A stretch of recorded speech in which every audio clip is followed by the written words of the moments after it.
सुप्रभात प्यारे बच्चों। आज हम कक्षा 7 में पाठ नंबर 13 बुआ जी पढ़ेंगे। बच्चों, आप सभी जीवन में बहुत से लोगों से मिलते हैं और कुछ लोगों की यादें जो हैं वो आपके जीवन में रह जाती हैं, जो आपको बहुत प्रभावित करती हैं, जिसे आप हमेशा याद रखते हैं।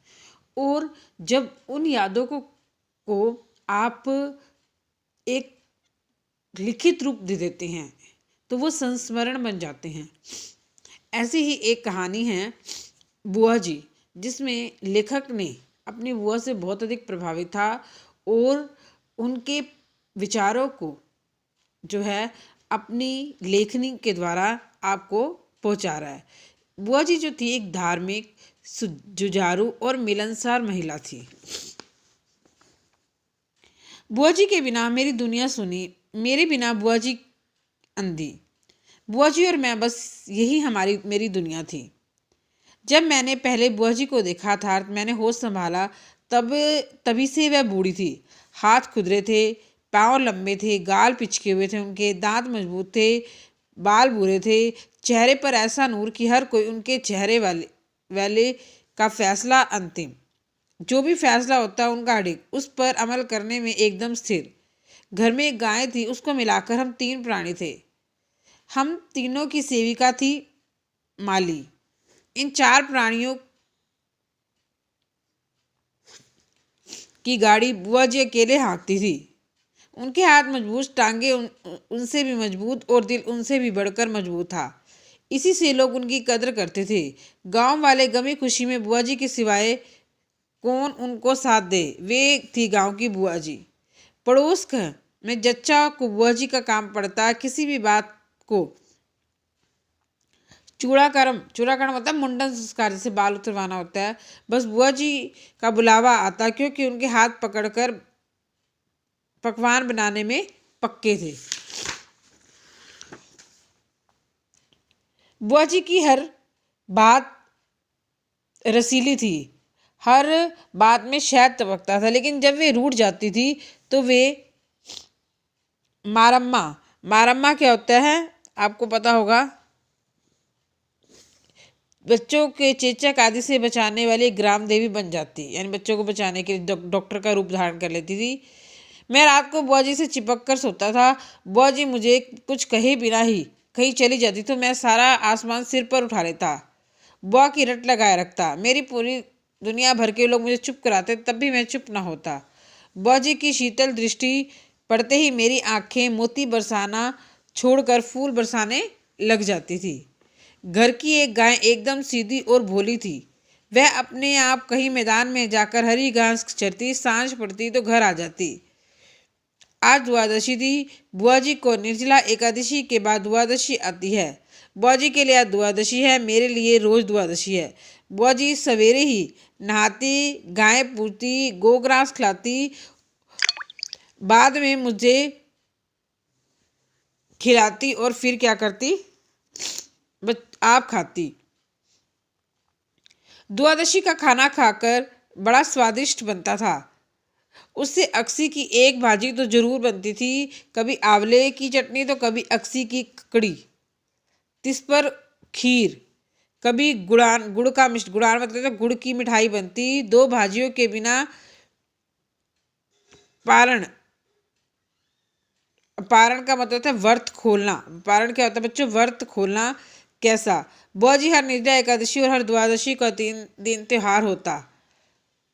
गौ माता हमारे घर की देवी थी। मैं कभी कभी उनके मन से दूध चूस लेता, फिर वह चुप रहती। वह कभी मुझे सींग नहीं मारती थी। चाट में उनके पांव तले हो, पीठ पीछे या मुंह के आगे, वह गाय मुझको पहचानती थी और बुआ जी की आवाज का उत्तर देती थी।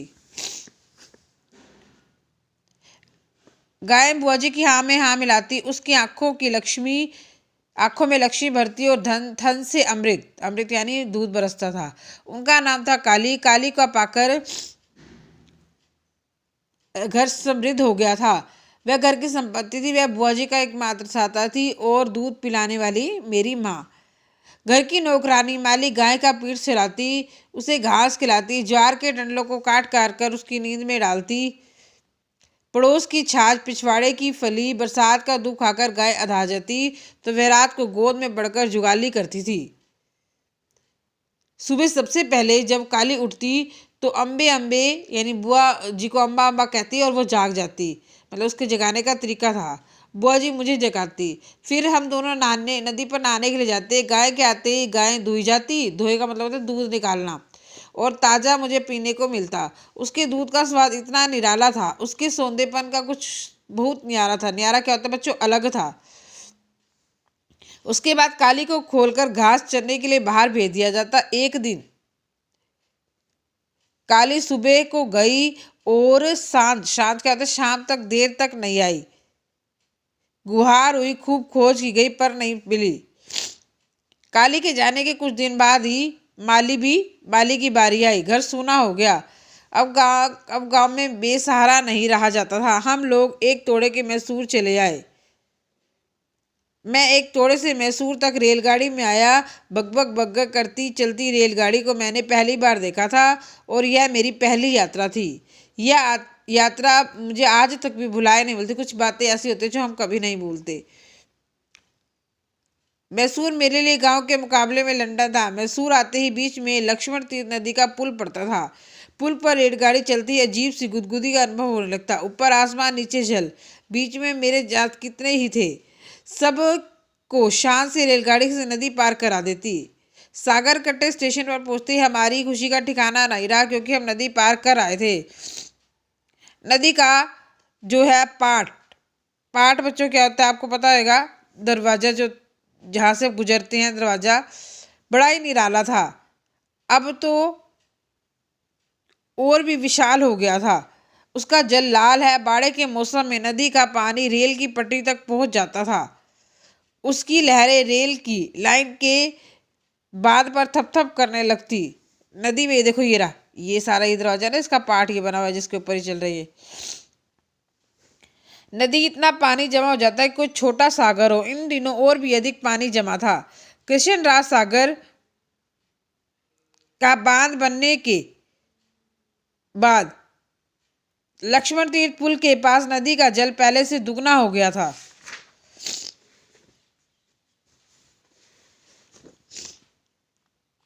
जैसे ही हम मैसूर स्टेशन पर पहुंचे, हमने देखा कई लाइनें बिछी हुई थी। गांव के घर के पास एक लाइन थी, मैंने उसे बनते देखा था। उस लाइन पर पहल रेलगाड़ी चली थी।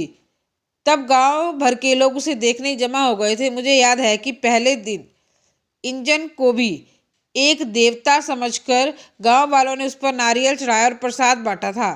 बुआ जी मैसूर आकर अधिक क्रियाशील हो गई थी। 1 रुपये मासिक किराए पर घर लिया गया।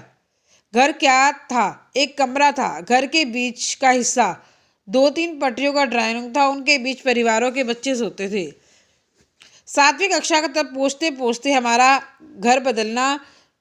चामुंडीपुर गांव में एक छोटा सा घर बनाकर मैं और बुआ जी रहते थे। घर में बुआ जी का ही राज था। वे सामने वाले घर को कुएं से पानी भरकर लाती, कपड़े धोती, पौधों को सींचती, हर हफ्ते मालिश कर गर्म पानी से मुझे नहलाती। छाछ जब तक मुझे दूध दही नहीं देती खुद संतुष्ट नहीं होती। मुझे थाली से खिलाया जाता। आप पत्तल भर खाती थी। बुआ जी की इतनी तेज थी कि कलशकी भर पानी वह आंगन में रख देती थी। कलशकी कहता है पित्तल का घड़ा, जिसमें वो पानी रख देती थी। सूर्य की किरणें उस पर पड़ती। 11-12 बजे वह बहुत गर्म हो जाता था और उससे मुझे नहलाया जाता। घर में अरंडी क्या होता है बच्चों? अरंडी के तेल होता है जो हम लगाते हैं। अरंडी का तेल बुआ जी उनसे बीज बटोर कर लाती। उनका तेल निकाल कर उनसे मेरी मालिश करती। शुद्ध तेल तो आज देखने को भी नहीं मिलता। घर का घी, घर का तेल, घर की रसोई से बढ़कर आनंददायक चीजें और क्या हो सकती थी। उनकी उपलब्धि बुआ जी की कृपा से ही हो जाती थी।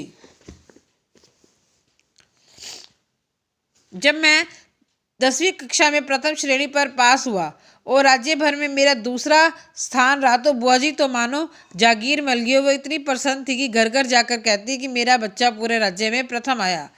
बुआ जी का आनंद का तो उस समय चरम सीमा पर पहुंच गया जब मेरा विवाह हुआ था। बहू पाकर बुआ जी निहाल हो गई।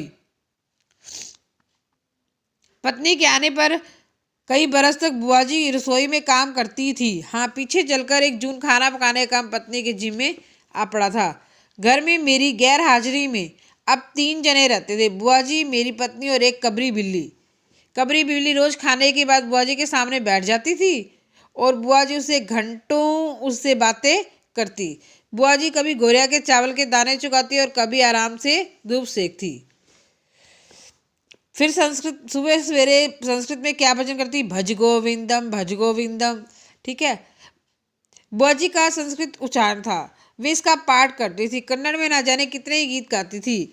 मेरा चौथा बच्चा उन्हें पसंद था, उनका नाम उन्होंने क्या रखा था, सुंदर। वह हमेशा बुआ जी के सामने सूप में पड़ा रहता।